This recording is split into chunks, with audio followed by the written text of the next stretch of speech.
Scotland under England's shadow. The year 1286 marked the beginning of Scotland's darkest hour. When King Alexander III died after falling from his horse on a stormy night near Kinghorn, he left behind a kingdom teetering on the edge of chaos. His only heir was his 6-year-old granddaughter Margaret, the Maid of Norway, whose untimely death 4 years later plunged Scotland into a succession crisis that would reshape the destiny of the Northern Kingdom forever. Into this vacuum stepped Edward I of England, a man whose towering height had earned him the nickname Longshanks and whose ambitions stretched far beyond his own borders. Edward had already demonstrated his ruthless efficiency in conquering Wales, systematically dismantling its independence and establishing English control through a network of massive stone castles. Now, he turned his calculating gaze northward to Scotland, seeing an opportunity to fulfill his dream of uniting the British Isles under a single crown. The Scottish succession crisis presented Edward with the perfect pretext for intervention. Multiple claimants emerged, but the two strongest were John Balliol and Robert Bruce the Elder. Rather than allowing the Scots to resolve their own dispute, Edward positioned himself as the overlord who would arbitrate between the claimants. This was no act of benevolence. It was a carefully calculated move to establish his authority over Scotland before installing a puppet king. When John Balliol was eventually crowned in 1292, it became clear that Scotland had gained a king, but lost its independence. Balliol, dubbed the Tumtabard, or empty coat, by his own people, found himself caught between the impossible demands of his English overlord and the growing resentment of his Scottish subjects. Edward treated Scotland not as a sovereign kingdom, but as a rebellious province, demanding military service, imposing English administrators, and systematically undermining Scottish institutions. The feudal system that had provided stability for generations began to fracture under this external pressure. Scottish nobles found themselves forced to choose between their traditional loyalties and their survival. Many, particularly those with lands in England, chose submission to Edward's authority. This pragmatic approach created a deep rift within Scottish society, separating those who accommodated English rule from those who saw such cooperation as betrayal. For the common people of Scotland, English occupation meant something far more immediate and brutal than political theory. English garrisons occupied Scottish castles, their soldiers taking what they pleased from local communities. Scottish law was superseded by English administrators who had no understanding of local customs or traditions. The Gaelic-speaking Highlanders found themselves particularly marginalized, their culture viewed as primitive and threatening by their new English masters. The cultural differences between the two kingdoms ran deeper than politics. While England had become increasingly centralized under strong monarchs, Scotland remained a collection of semi-autonomous regions bound together by personal loyalties and ancient traditions.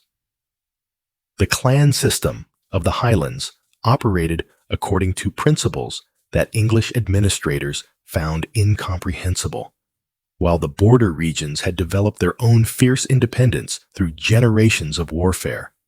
Language itself became a battleground, while Norman French remained the language of the elite in both kingdoms. The common people spoke very different tongues. In Scotland, Gaelic dominated the Highlands, while Scots, a Germanic language closely related to English, was spoken in the Lowlands. English administrators made little effort to communicate in these languages, further alienating the population they sought to control. Religious tensions added another layer of complexity. While both kingdoms were Catholic, the Scottish Church had its own traditions and had successfully resisted English attempts at control for centuries. English interference in ecclesiastical appointments and the removal of sacred relics to English churches were seen as particularly egregious violations of Scottish sovereignty. As the 1290s progressed, it became increasingly clear that Edward's vision of a unified Britain would not be achieved through gentle persuasion. The king, who had earned a reputation for his legal reforms in England, showed no such inclination toward compromise when dealing with his northern neighbors. Instead, he began to implement the same systematic approach that had proven so effective in Wales, the replacement of native institutions with English alternatives, the construction of fortifications to control the population, and the ruthless suppression of any signs of resistance. This was the Scotland into which William Wallace would emerge as a leader, a kingdom stripped of its independence, its nobility divided, and its people suffering under foreign occupation. Yet it was also a Scotland with a deep reservoir of cultural identity and a long tradition of resistance to outside control.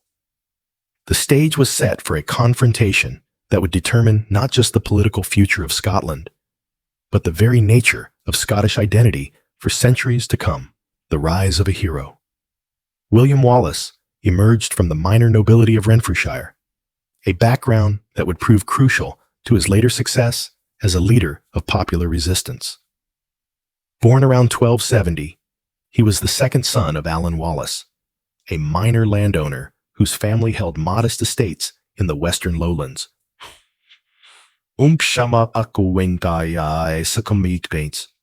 This position in the lower ranks of the feudal hierarchy meant that the Wallaces were close enough to the common people to understand their struggles, yet educated enough to comprehend the broader political implications of English domination. The Wallace family's circumstances reflected the complex realities of Scottish society in the late 13th century. They were vassals of James Stuart, the High Steward of Scotland, which placed them within a network of relationships that would prove vital when armed resistance began. Unlike the great earls, who could afford to play politics with multiple loyalties, families like the Wallaces had everything to lose and little to gain from English occupation. William's education was likely provided by the church, possibly at Paisley Abbey, where he would have learned Latin, basic theology, and the rudiments of law. This education was crucial in shaping his understanding of justice and authority.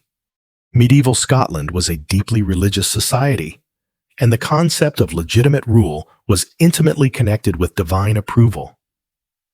Wallace's later insistence that he owed no allegiance to Edward was not merely political defiance, but reflected a sophisticated understanding of the legal and theological foundations of royal authority.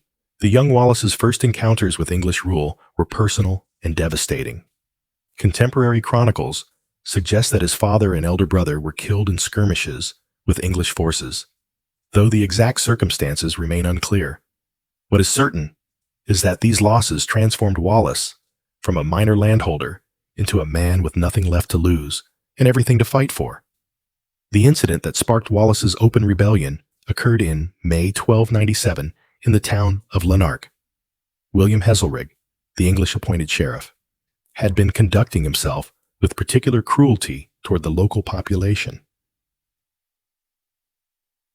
The exact catalyst for violence remains disputed. Some sources suggest it involved the death of Wallace's wife, Marion Bradefeud, though her historical existence is uncertain. What matters is that Wallace, supported by a small band of followers, attacked Heselrigg's residence and killed the sheriff. This act of violence might have remained a local incident, but Wallace possessed qualities that transformed personal revenge into national resistance. Unlike many of his contemporaries among the Scottish nobility, Wallace had no English estates to protect and no divided loyalties to consider. His commitment to Scottish independence was absolute and uncompromising.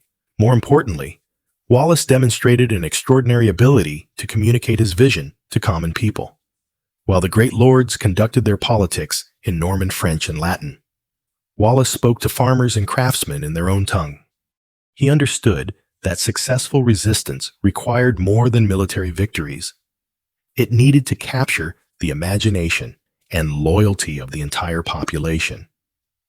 Wallace's early recruitment efforts revealed his genius for popular leadership. Rather than relying solely on feudal obligations, he appealed directly to concepts of justice and freedom that resonated with people, regardless of their position in the social hierarchy. His message was simple but powerful. Scotland belonged to the Scots, and no foreign king had the right to rule over them without their consent.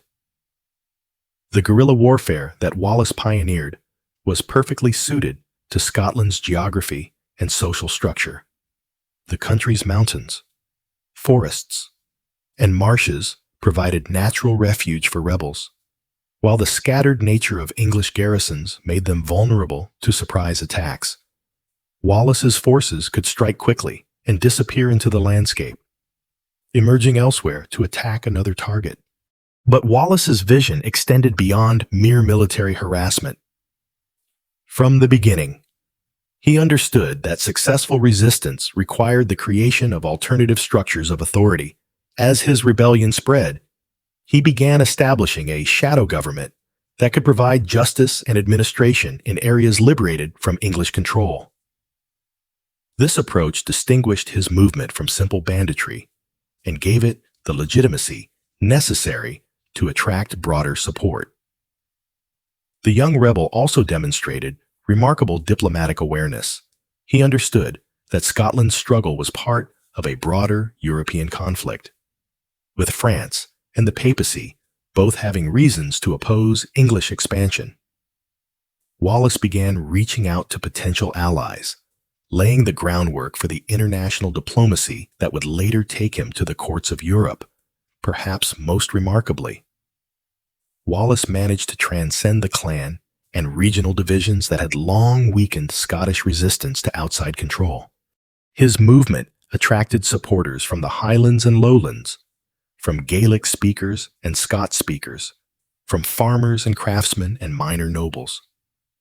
This ability to unite diverse groups behind a common cause was Wallace's greatest political achievement and the foundation of all his military successes.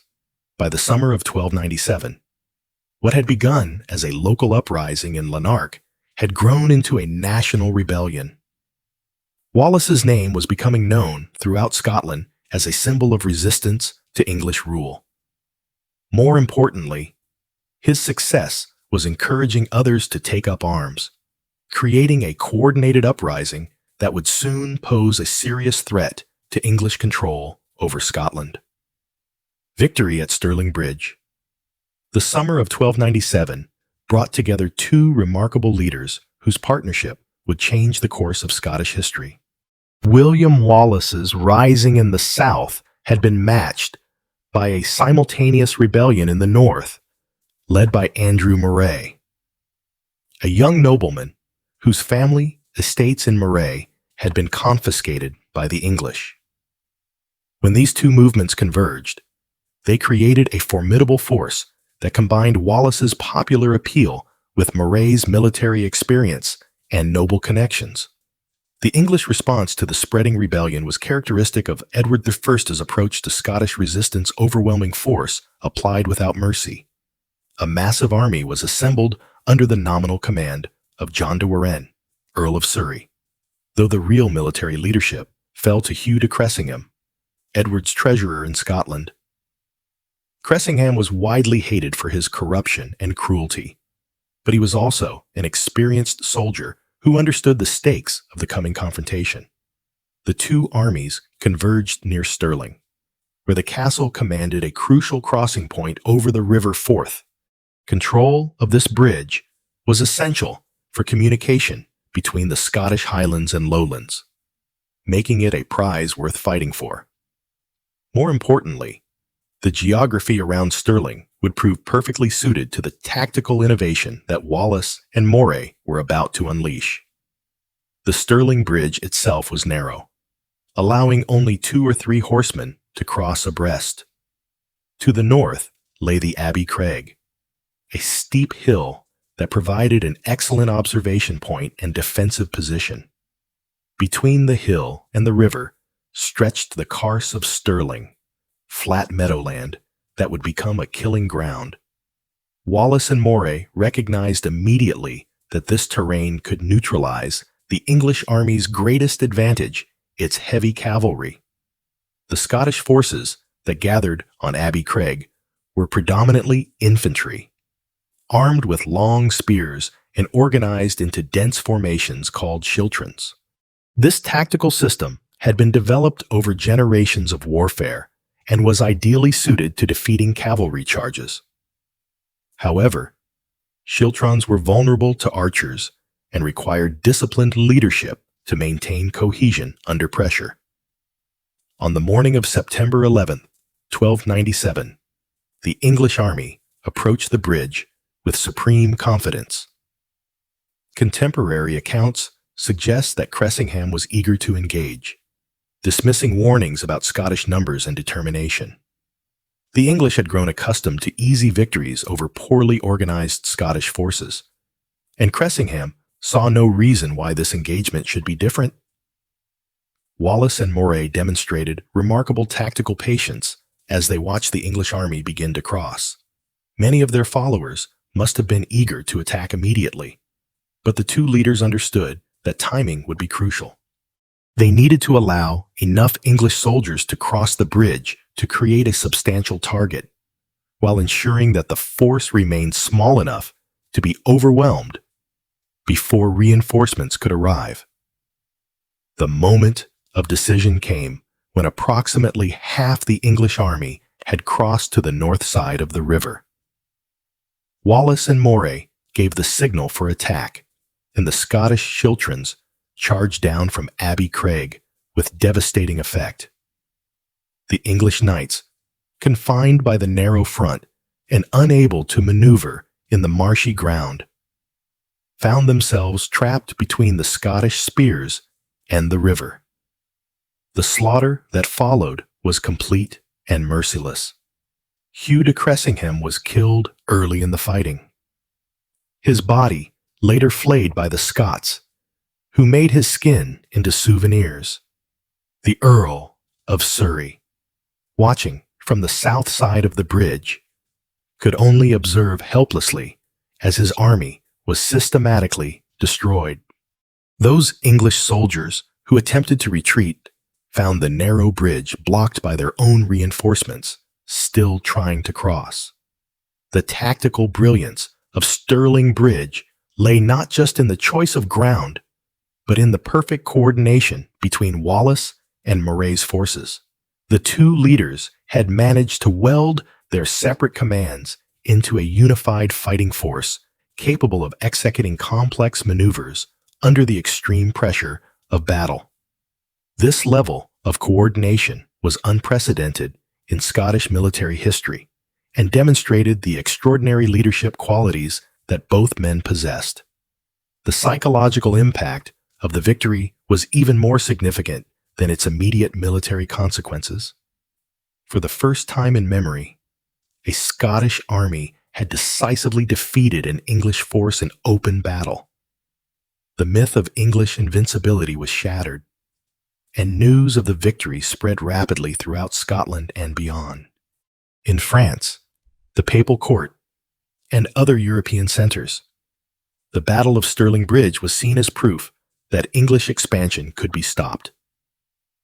The aftermath of the battle saw Wallace and Moray acclaimed as guardians of Scotland, giving them authority to act in the name of the absent King John Balliol. This appointment represented more than military recognition. It was acknowledgement that effective resistance leadership had emerged from outside the traditional nobility. Wallace, in particular, embodied a new kind of Scottish leadership that derived its authority from popular support rather than noble birth. The victory also enabled the Scots to launch their first major offensive operations, with much of lowland Scotland cleared of English garrisons.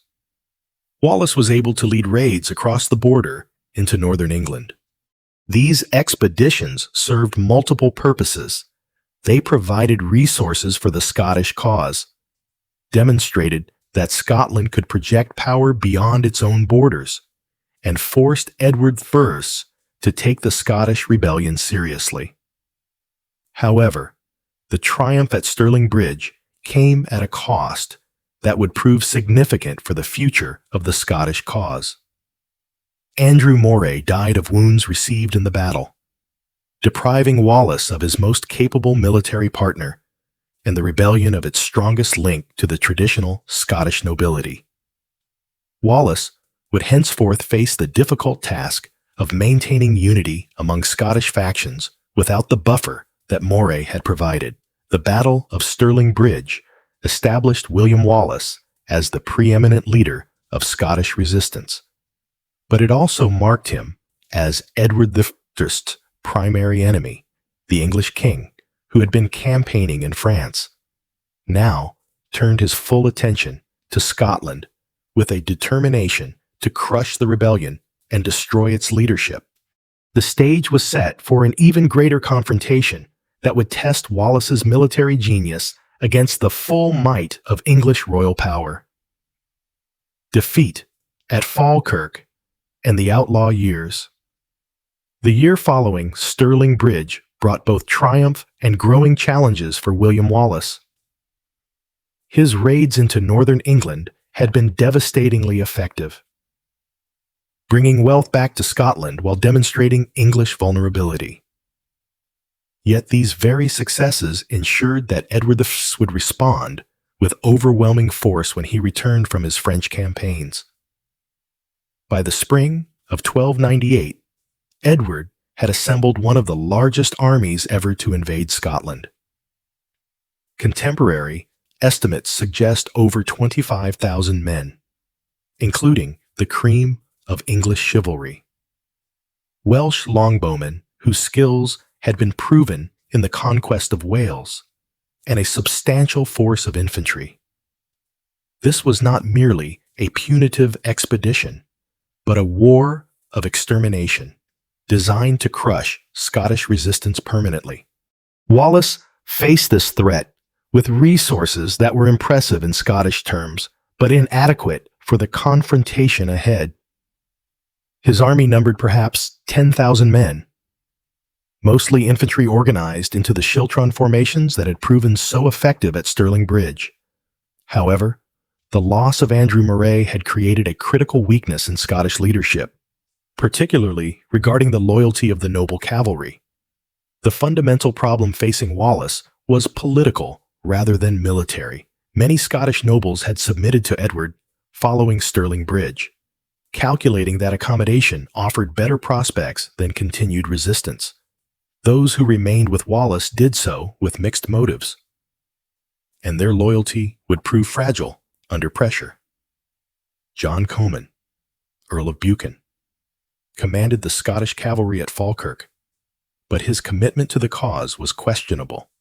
The Commons had their own claims to the Scottish throne and saw Wallace's rise as a threat to their traditional authority. This internal division would prove fatal when the moment of crisis arrived. The Battle of Falkirk, fought on July 22, 1298, began promisingly for the Scots. Wallace had chosen his ground carefully, positioning his schiltrons on rising ground where they could meet any cavalry charge with maximum effect. The marshy terrain protected his flanks, and he had apparently learned from Stirling Bridge the importance of using geography to neutralize English advantages. Edward's initial cavalry charges were indeed repulsed with heavy losses. The Scottish spearmen held their formations admirably, and for a moment it seemed that Wallace might achieve another miraculous victory. However, the weakness in Scottish cavalry soon became apparent when Comyn's horsemen suddenly withdrew from the battlefield, leaving Wallace's flanks exposed. Whether this withdrawal was treachery or tactical necessity remains debated, but its effect was catastrophic. With the Scottish cavalry gone, Edward was able to redeploy his Welsh longbowmen to devastate the immobile schiltrons. The Scottish formations, designed to repel cavalry, were helpless against arrow storms that decimated their ranks while remaining beyond the reach of Scottish spears. The slaughter that followed was as complete as Stirling Bridge had been. But in reverse, Wallace's army was virtually destroyed, and he himself barely escaped capture. The survivors scattered to their homes. An organized Scottish resistance collapsed throughout the lowlands. Wallace's reputation as an invincible leader was shattered, and his authority as guardian of Scotland became untenable.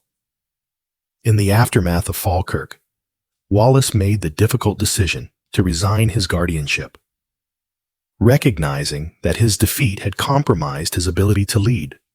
This act demonstrated remarkable political maturity, showing that Wallace understood the difference between personal ambition and national interest. However, it also began the most difficult period of his life: 7 years as an outlaw, hunted by both English forces and Scottish collaborators. The outlaw years tested Wallace's character in ways that battlefield leadership never had. Stripped of formal authority and living constantly under threat of capture, he had to rely purely on personal charisma and unwavering commitment to maintain any following at all. Small bands of supporters remained loyal, conducting guerrilla operations against English garrisons and supply lines. But these activities were more harassment than serious military threat. More significantly, Wallace began to understand that Scotland's independence could not be won through military means alone. The kingdom needed international recognition and support, particularly from France and the Papal Court. This realization led to one of the most remarkable aspects of Wallace's career: his transformation from warrior to diplomat. Wallace's diplomatic missions took him to the court of Philip IV of France, where he sought military aid and recognition of Scottish independence. He also traveled to Rome, attempting to convince Pope Boniface VIII to support Scottish claims against English overlordship. These missions required skills very different from those needed on the battlefield: linguistic ability, cultural sensitivity, and sophisticated understanding of European politics. The diplomatic phase of Wallace's career has received less attention than his military exploits. But it was equally important for the future of Scotland.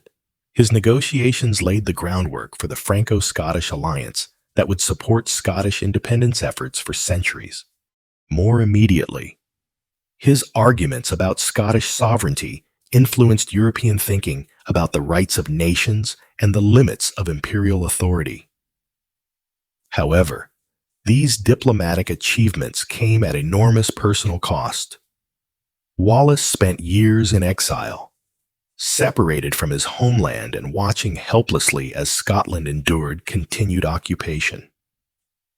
His family estates were confiscated, his followers hunted down, and his name became synonymous with futile resistance in the minds of many Scots who had accommodated English rule.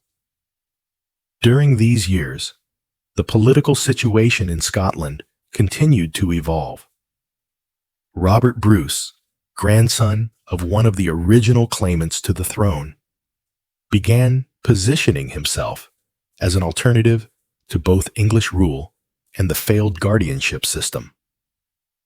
Bruce's approach was more cautious than Wallace's, focusing on building noble support rather than popular uprising.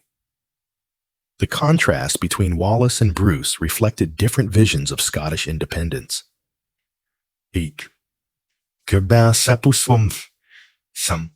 Wallace's approach was democratic in medieval terms, appealing directly to the common people and treating all Scots as equals in the struggle for freedom. Bruce's strategy was more traditional, working within the existing feudal system to build a coalition of noble families. As the 1300s progressed, it became increasingly clear that Wallace's time as a major political factor was ending. Younger leaders with different strategies were emerging, and the initial enthusiasm for his brand of popular resistance had waned. However, Wallace's symbolic importance remained enormous, and his mere existence continued to embarrass both English authorities and Scottish collaborators. The hunt for Wallace intensified as Edward I aged and became increasingly obsessed with completing his conquest of Scotland. Substantial rewards were offered for information leading to his capture, and an extensive network of spies and informants worked to track down the elusive former guardian. The net was closing slowly but inexorably around the man who had once seemed invincible. Betrayal and Capture. By 1305, William Wallace had become more symbol than man in the collective consciousness of Scotland. 7 years of life as a fugitive had transformed the once mighty guardian into a hunted outlaw, yet his mere existence continued to inspire resistance and embarrass those who had submitted to English rule. For Edward I, Wallace's capture had become an obsession that went far beyond military necessity. It was a matter of personal honor and political credibility. The English king had constructed an elaborate network of surveillance and reward to track down his most persistent enemy. Gold flowed to informants throughout Scotland, creating a climate of suspicion and fear that poisoned relationships within Scottish society. Former allies found themselves weighing loyalty against survival, while English administrators worked systematically to identify and eliminate Wallace's remaining supporters. The bounty on Wallace's head was substantial enough to tempt even relatively wealthy nobles. More importantly, Edward had made it clear that those who aided in Wallace's capture would receive not just monetary rewards, but political rehabilitation. For Scottish nobles who had submitted to English rule but remained under suspicion, delivering Wallace offered a path to restored favor and security. Sir John Menteith, a Scottish knight who had submitted to Edward's authority, emerged as the key figure in the final hunt for Wallace. Menteith held lands near Glasgow and commanded English trust despite his Scottish heritage. His position made him ideally placed to monitor Wallace's movements and coordinate with English forces when the opportunity for capture arose. The exact circumstances of Wallace's betrayal remain disputed among historians, but the broad outline is clear. In August 1305, Wallace was staying near Glasgow, possibly seeking to rebuild his network of supporters in the Western Lowlands, whether through careful surveillance or information from an informant. Menteith learned of Wallace's location and moved quickly to coordinate his capture. Some accounts suggest that Wallace was betrayed by his own servant, a man named Jack Short, though this detail may be legendary rather than historical. What is certain is that the capture was carefully planned and executed with precision that suggests detailed intelligence about Wallace's habits and security arrangements. The moment of capture must have been particularly bitter for Wallace, coming as it did from his own countrymen rather than English enemies. The man who had spent years fighting for Scottish independence found himself delivered to his enemies by Scots who had chosen collaboration over resistance. This betrayal represented more than personal treachery. It symbolized the division and demoralization that English occupation had created within Scottish society. Wallace's capture was celebrated in English administrative circles as a triumph of systematic police work over romantic resistance. Edward I had demonstrated that no enemy of English rule, however charismatic or elusive, could escape indefinitely.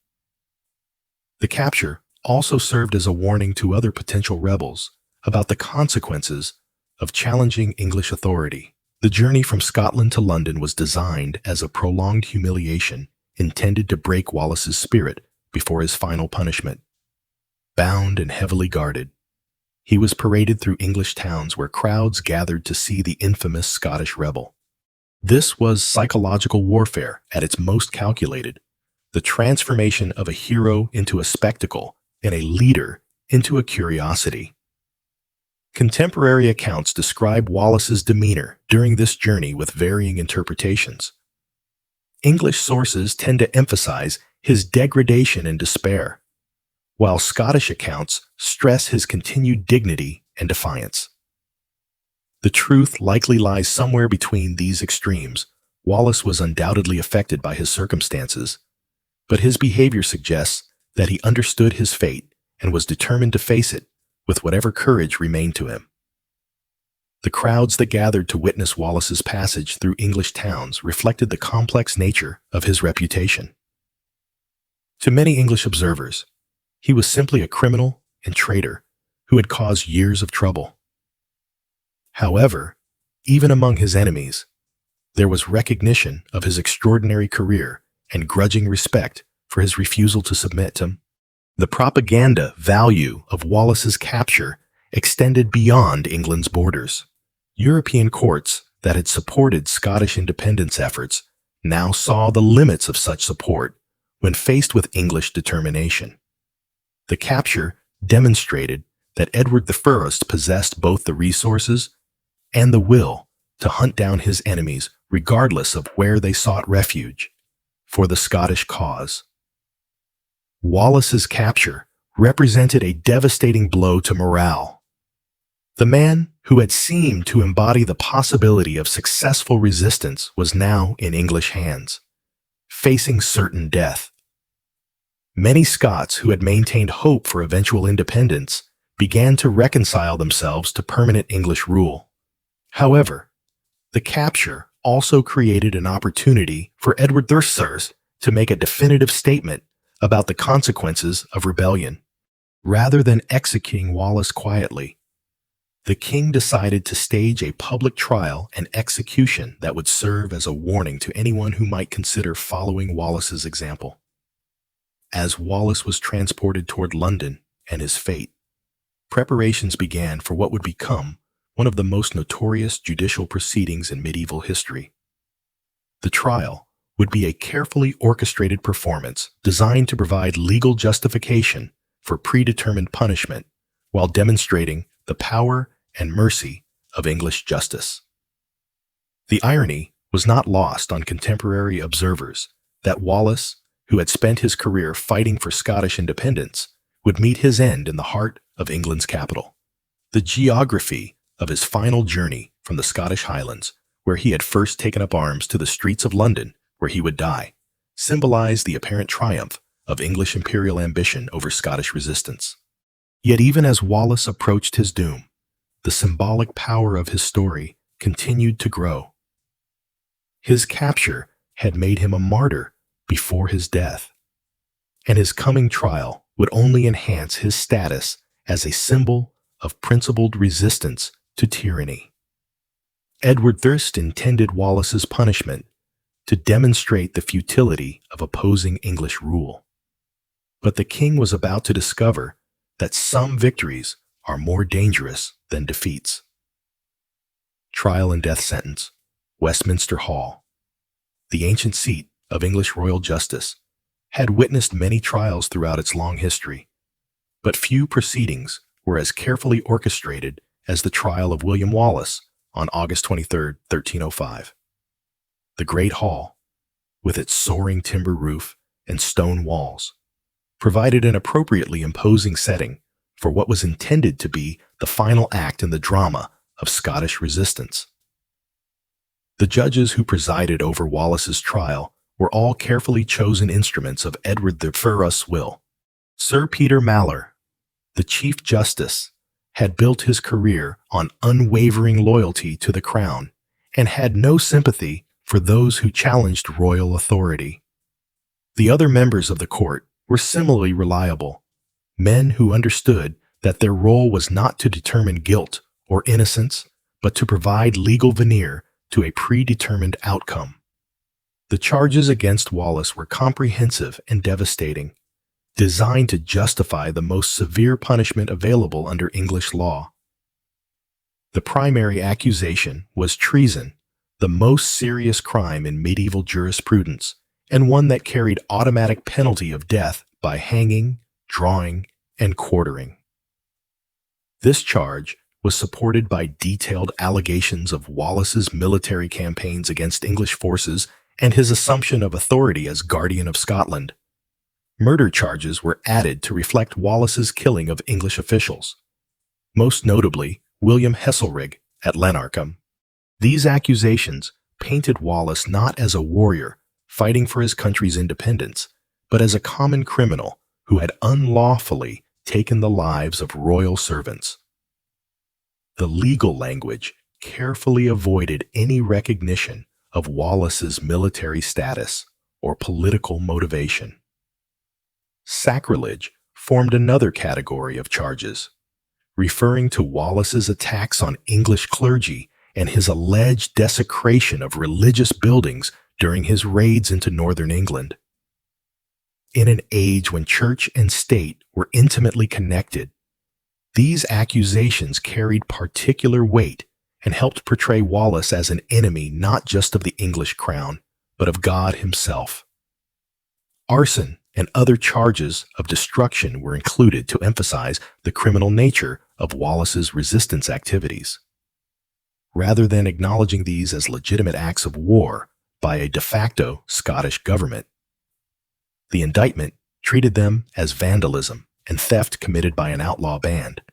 The most revealing moment of the entire proceedings came when Wallace was given the opportunity to respond to the charges against him. Speaking in Scots rather than the Latin or Norman French of the court, Wallace reportedly declared that he could not be guilty of treason against Edward I because he had never been Edward's subject. This statement went to the heart of the entire legal proceeding and exposed its fundamental weakness. Wallace's argument was both legally sophisticated and politically devastating. He was asserting that Scotland remained an independent kingdom under John Balliol, making Edward's authority illegitimate and his own resistance lawful. This position was consistent with his entire career and reflected a coherent political philosophy about the nature of sovereignty and the rights of nations. The judges, however, had no interest in entertaining such arguments. The trial was designed to demonstrate English legal superiority, not to adjudicate complex questions of international law. Wallace's defiant response was noted but dismissed, treated as further evidence of his criminal obstinacy rather than a legitimate legal defense. The predetermined nature of the trial was evident in its brevity and the absence of any meaningful deliberation. Evidence was presented in summary fashion, with no opportunity for Wallace to call witnesses or present a substantive defense. The entire proceeding was completed in a matter of hours, suggesting that the outcome had been decided long before Wallace entered the courtroom. The sentence was pronounced with ceremonial gravity that emphasized both the severity of Wallace's crimes and the mercy of English justice. He was to be drawn through the streets of London, hanged by the neck, but not until dead, disemboweled while still alive, beheaded, and his body quartered. Each element of this punishment carried specific symbolic meaning designed to address different aspects of his supposed crimes.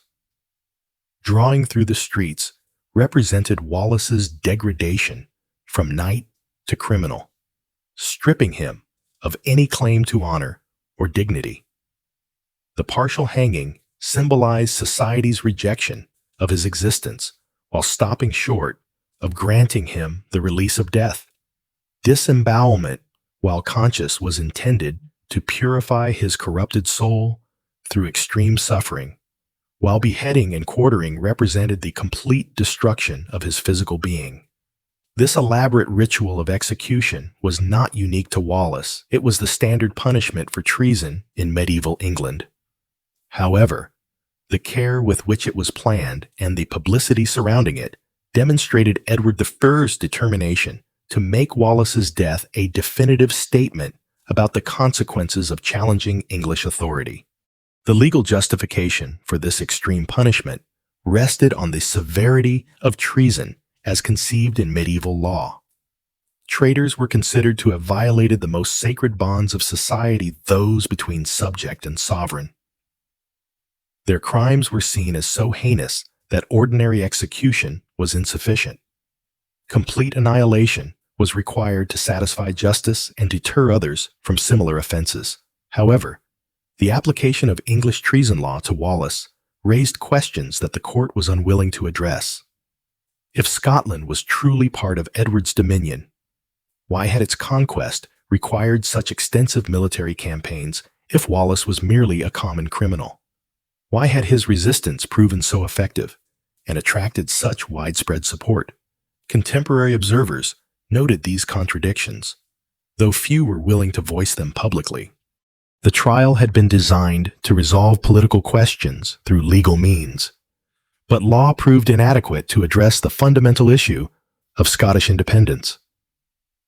Wallace's mere presence in the dock as a defendant rather than a prisoner of war implicitly acknowledged his political significance while ostensibly denying it.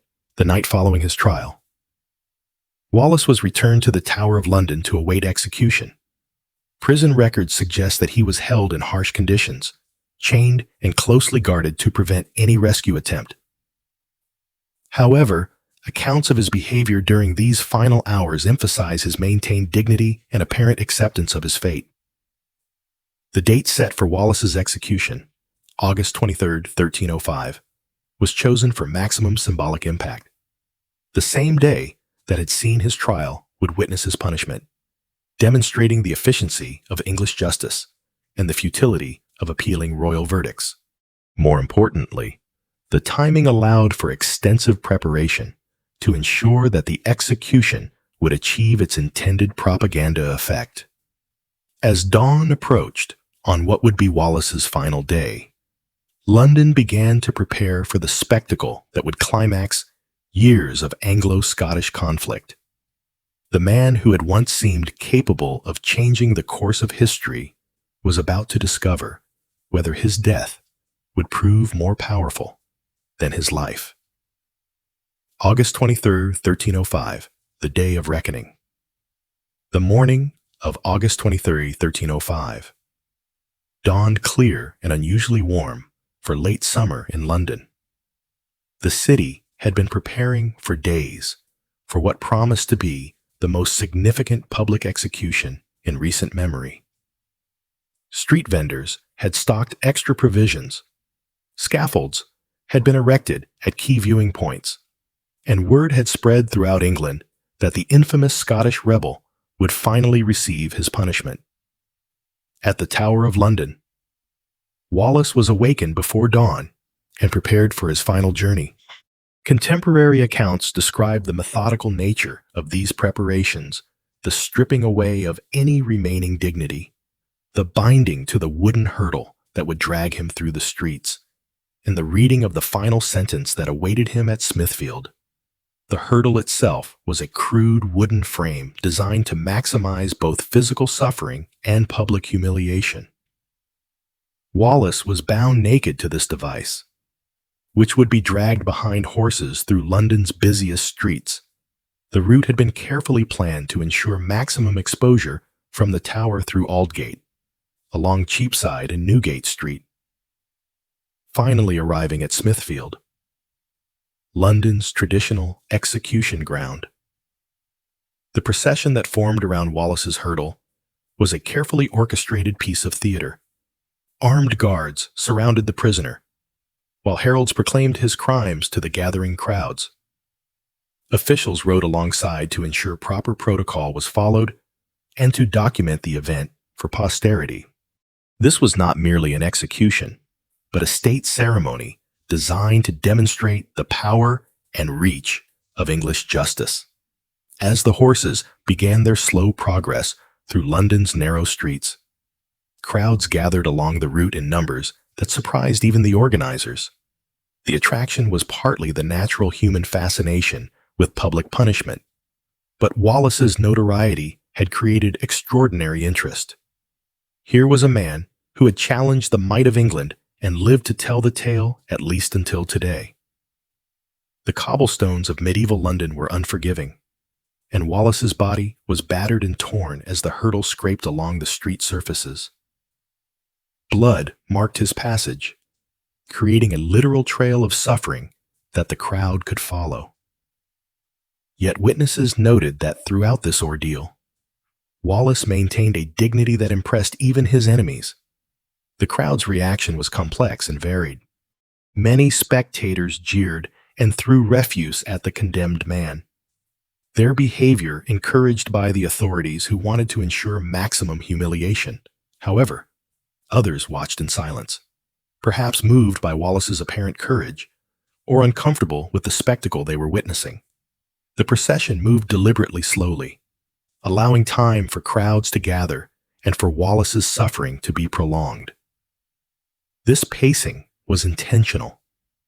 The journey was as much a part of the punishment as the execution itself. Every mile covered represented another degree of degradation, another step in the systematic destruction of the man who had once defied an empire.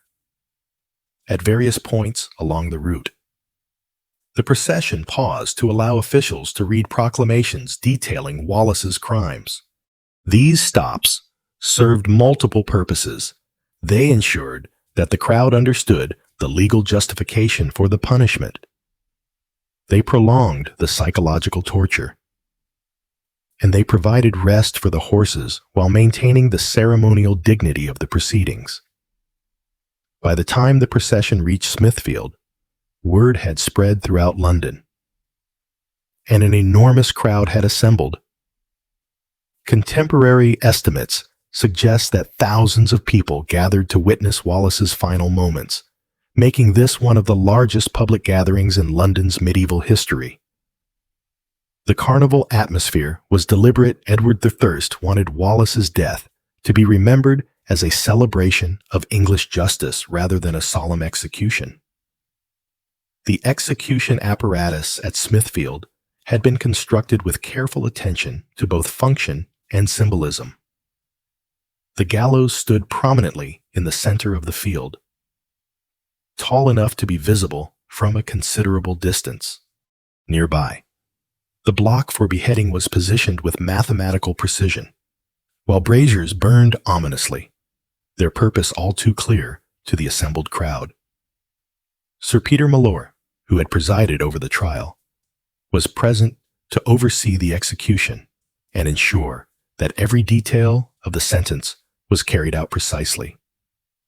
The presence of such high-ranking officials demonstrated the importance Edward I placed on this event. This was not routine criminal justice, but a carefully orchestrated political statement. As Wallace was unbound from the hurdle and prepared for the first stage of his punishment, witnesses noted his physical condition. The journey through London's streets had left him bloodied and weakened, but his bearing remained defiant. When offered the traditional opportunity to confess his crimes and beg for royal mercy, Wallace reportedly refused, maintaining his innocence of treason to the end. The hanging that followed was executed with precise brutality. Wallace was suspended by the neck, but carefully monitored to ensure he remained conscious. The executioner's skill lay in bringing his victim to the very edge of death while preserving enough life for the horrific procedures that would follow. This balance required experience and careful timing. Too little, and the symbolic impact was lost. Too much, and the victim died prematurely. When Wallace was cut down, still breathing but barely conscious, the most gruesome phase of his punishment began. Medieval accounts describe these proceedings with clinical detachment, but the reality must have been almost unbearable, even for a crowd accustomed to public violence. The disembowelment was carried out while Wallace remained alive. His entrails burned before his eyes in a final act of degradation. Contemporary chroniclers noted that throughout these torments, Wallace showed remarkable fortitude. Some attributed this to physical shock, others to divine intervention, but many observers were clearly impressed by his refusal to break down or beg for mercy. This dignity in extremis enhanced rather than diminished his symbolic power, creating precisely the opposite effect from what Edward I had intended. The beheading that followed brought merciful release from suffering, but it also marked the beginning of the final stage of Wallace's punishment. His body was quartered with professional efficiency, each limb severed and prepared for display. This dismemberment served both practical and symbolic purposes. It ensured complete death while providing trophies to be distributed throughout Edward's dominions. The disposition of Wallace's remains was carefully planned to maximize the propaganda impact of his execution. His head was placed on London Bridge, where it would remain for years as a warning to anyone entering the capital. His limbs were dispatched to Scotland, each to be displayed at a different location: Newcastle, Berwick, Stirling, and Perth. This distribution ensured that the message of Wallace's fate would reach every corner of his former homeland. The crowd's reaction to the execution's completion was notably mixed. While some celebrated the death of England's enemy, others seemed subdued by what they had witnessed. The extreme nature of Wallace's punishment, while legally justified, created a sense of unease among observers who wondered whether such brutality truly served the cause of justice. Foreign diplomats present at the execution sent detailed reports to their respective courts, describing both the proceedings and the popular reaction. These accounts would shape European perceptions of English justice and contribute to the complex diplomatic legacy of Wallace's death. The execution that was intended to demonstrate English strength instead raised questions about English methods. Amnesties. As the crowds began to disperse from Smithfield, the immediate objectives of Wallace's execution had clearly been achieved. The Scottish rebel was dead, his body destroyed, and his remains displayed as warnings throughout the realm. Edward I had demonstrated that no enemy of English rule, however charismatic or determined, could ultimately escape royal justice.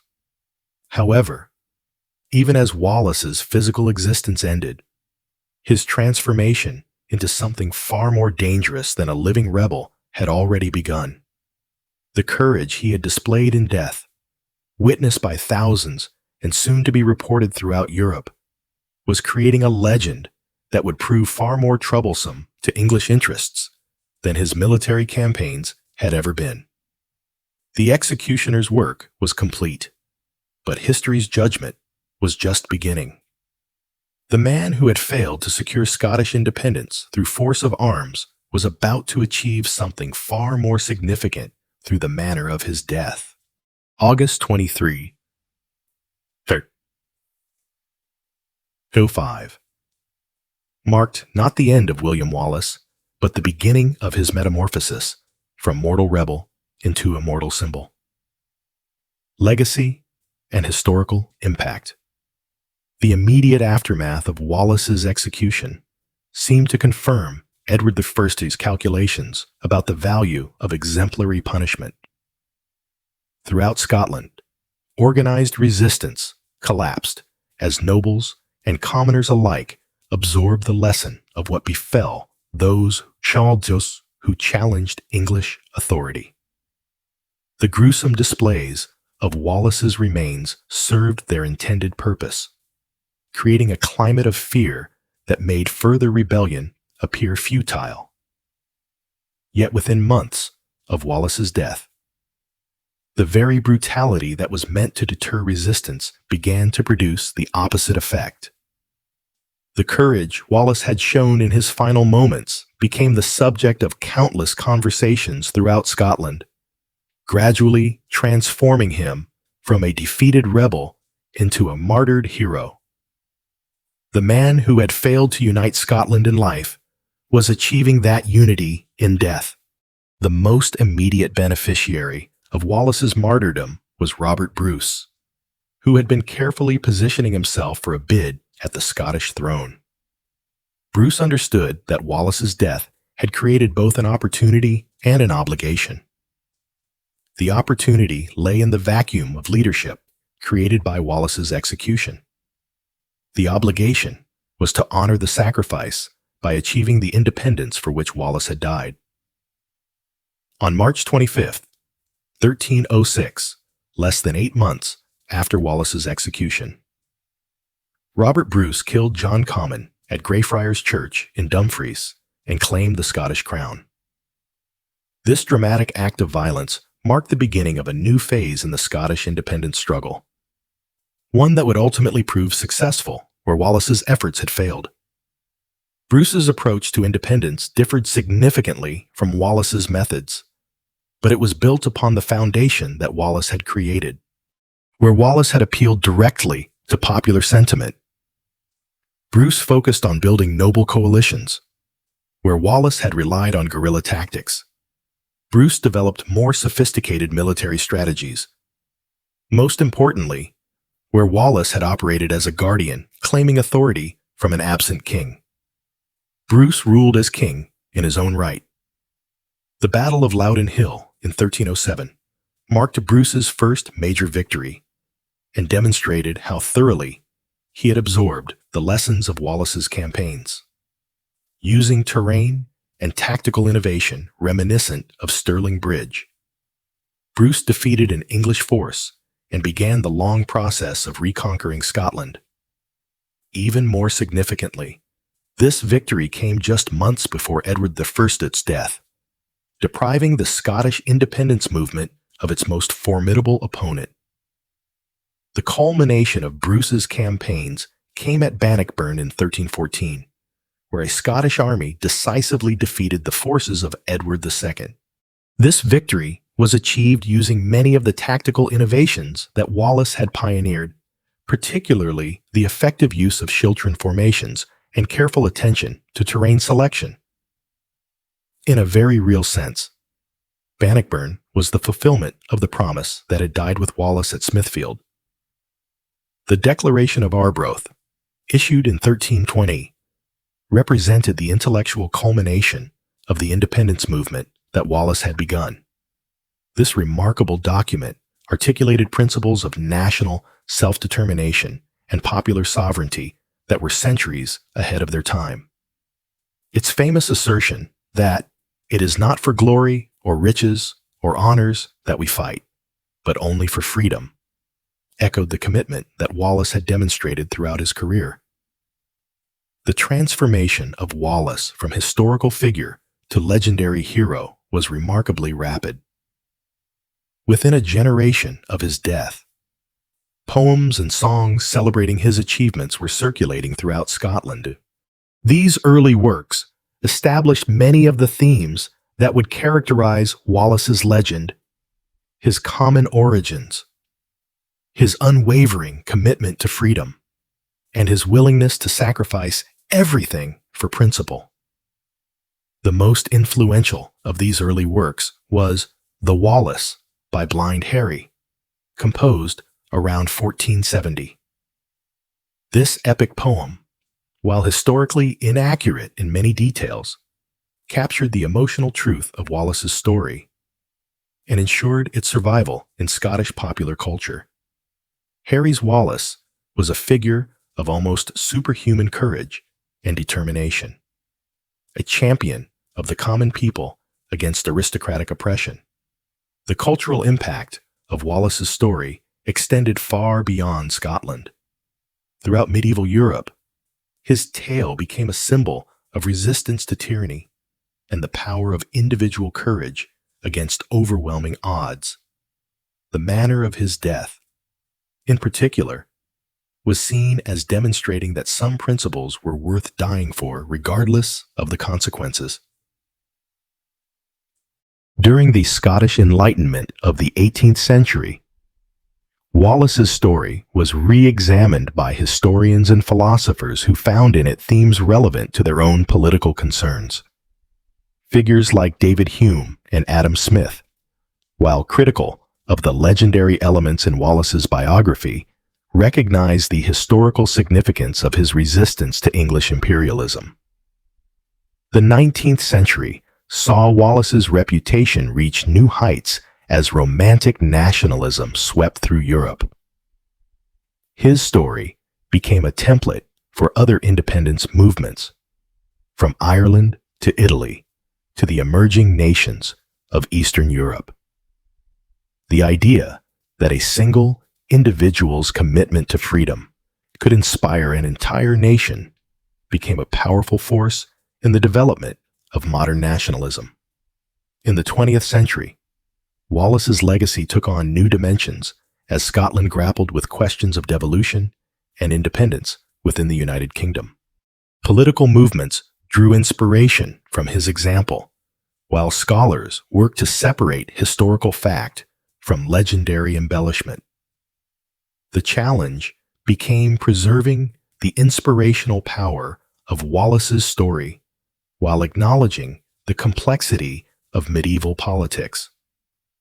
The enduring appeal of Wallace's story lies not in the specific details of his military campaigns or political strategies, but in the universal themes his life embodied. His transformation from minor nobleman to national leader demonstrated the potential for individual agency in shaping historical events. His willingness to sacrifice personal comfort and ultimately life itself for abstract principles of freedom and justice resonated across cultures and centuries. Perhaps most importantly, Wallace's story illustrates the complex relationship between failure and success in historical change. His military campaigns ultimately failed. His political objectives were not achieved in his lifetime, and his death seemed to mark the end of Scottish resistance. Yet his example inspired others to continue the struggle, and his sacrifice provided the moral foundation for eventual Scottish independence. The brutality of Wallace's execution, intended to demonstrate the futility of resistance, instead became proof of the lengths to which tyrannical power would go to maintain control. Each element of his punishment that was designed to degrade him instead enhanced his moral stature, transforming what was meant to be a warning into an inspiration. Modern Scotland continues to grapple with Wallace's legacy, seeking to honor his memory while avoiding the simplistic nationalism that sometimes attaches to his story. The challenge is to preserve the essential message of his life that freedom and dignity are worth fighting for, while acknowledging the complexity of the political arrangements that best serve those values in the contemporary world. 7 centuries after his death, William Wallace remains a powerful symbol of the human capacity for principled resistance to injustice. His story reminds us that individuals can indeed change the course of history, that some values transcend immediate self-interest, and that the manner in which we face adversity defines us more completely than our successes ever could. The man who failed to secure Scottish independence in his lifetime achieved something far more significant. He demonstrated that the human spirit cannot be conquered by force alone. In death, Wallace became what he had never quite managed to be in life, the undisputed embodiment of Scottish aspirations for freedom and dignities. His execution was meant to be an ending, but instead marked a beginning that continues to inspire those who believe that justice and freedom are worth any sacrifice. The immortal symbol of Scotland that emerged from the scaffold at Smithfield continues to challenge each generation to examine its own commitment to the principles for which Wallace died. In this way, his true victory was not military or political, but moral, a triumph of the human spirit that no executioner's blade could ever destroy.